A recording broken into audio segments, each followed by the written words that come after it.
The woman you married is not the woman sleeping beside you tonight.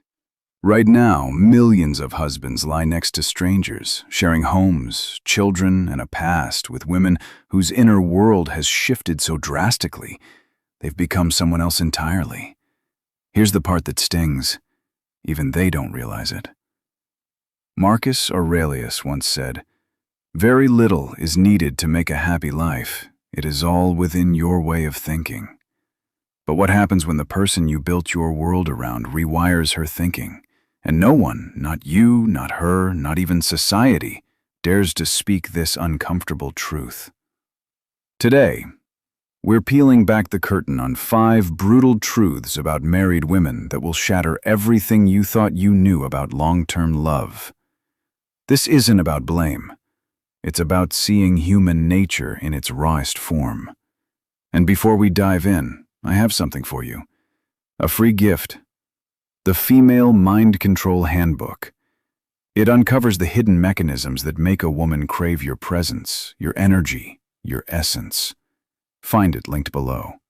Because ignorance breeds denial, and denial, as the Stoics teach us, is the enemy of wisdom. 1. The emotional chameleon. She's not who you think she is. Let me introduce David, a successful architect, 15 years married to Sarah, a woman he once called his soulmate. Then, everything changed, not because of an affair, something worse. He found her private journal. In it, Sarah wrote, "I feel like I'm playing the role of wife. I laugh at jokes I've heard 100 times. I act interested in things I don't care about. I've become so good at being who he needs that I've forgotten who I am." David's mistake? He believed the performance was the person. Modern psychology calls this identity diffusion. Dr. Helen Fisher's research shows that women's brains are wired for emotional adaptation. They shapeshift to meet their environment's needs: partner, mother, nurturer. And after years of molding, the real self vanishes beneath layers of socially approved behavior. The Stoics called them masks. Epictetus warned, "Know who you are before you dress yourself in roles." But most women were never given that chance. So when she pulls away, when her voice becomes colder, her eyes more distant, it's not rejection. She's grieving a version of herself she never truly met.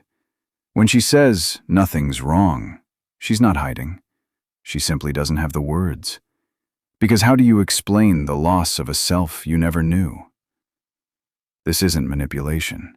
It's the emotional toll of a system that teaches women to be everything to everyone, except themselves. And that's how marriages get built on performance, not on truth. 2. The admiration addiction, her hidden craving. Here's a mistake nearly every man makes. You think she wants love. She doesn't. She wants. Carl Jung spoke of the animus, the masculine psyche within every woman. It seeks recognition, respect, and acknowledgement for who she could be, not just affection for who she is. Watch her face the next time someone compliments her insight, her brilliance, her creativity. She glows. Now compare that to when you say, "I love you." She's thankful, maybe even touched, but that fire in her eyes, it's not the same. Because love tells her she's enough, admiration tells her she's becoming. And women crave becoming. Dr. John Gottman's research confirms it. Women feel more fulfilled in relationships where they're seen for their uniqueness, not just accepted for their presence. But this creates a trap. The more unconditionally you love her, the less she feels admired. The more you accept her flaws, the less she feels inspired to evolve. You think you're giving her security. She feels like she's disappearing. The Stoics warned, don't ignore the becoming of others. But in marriage, men often stop looking, assuming they already know who their wife is, and that's when she starts feeling invisible. Affairs often aren't about sex. They're about being seen. He notices what you've forgotten. He's intrigued by her thoughts, captivated by her contradictions, amazed by her journey. You still love the version you married. She's aching for someone who's curious about who she's becoming. More 3. The loneliness epidemic. Alone in your arms. There's a silence women carry in marriage, a slow, aching loneliness, not from absence, but from being surrounded by closeness that doesn't feel intimate. This isn't the solitude of singlehood. It's worse. It's the isolation of being completely known by someone who hasn't really seen you in years. Studies by the APA show something shocking. Married women suffer more anxiety and depression than their single peers. Why? Because in marriage, individuality is often sacrificed for harmony. She stops asking, "What do I want?" and starts asking, "What do we want?" Seneca warned, all things must be examined by the light of personal judgment. But in marriage, that light dims. She blends with your opinions, anticipates your needs, shapes her day around your rhythms, and soon, she's a ghost in her own life. You know her habits, routines, mood swings. But when was the last time she surprised you?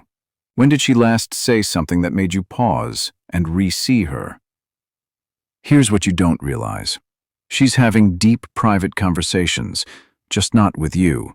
Not because she doesn't trust you, but because the version of herself having those thoughts is a stranger to you. Change is natural, but when that change happens in isolation, it becomes sorrow.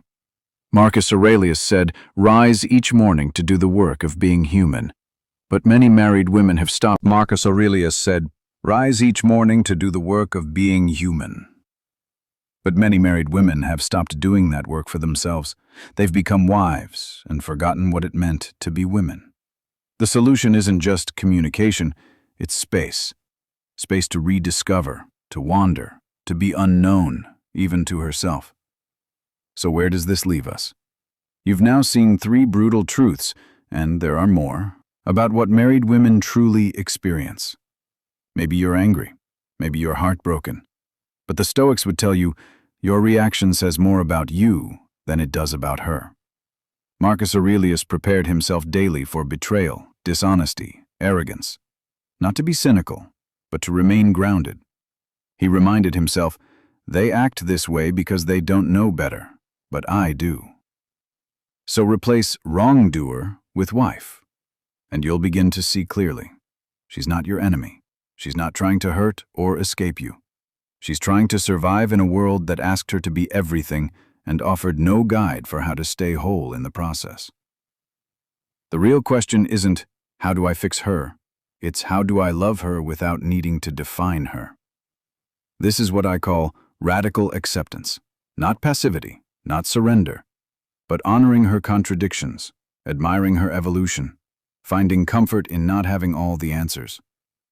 The highest form of love is not control, it's wonder. So stop trying to solve her, start trying to know her again, not as a role but as a mystery, not as a memory but as a journey. And if you want her to stop pretending to be a wife, then you need to stop pretending to be a husband.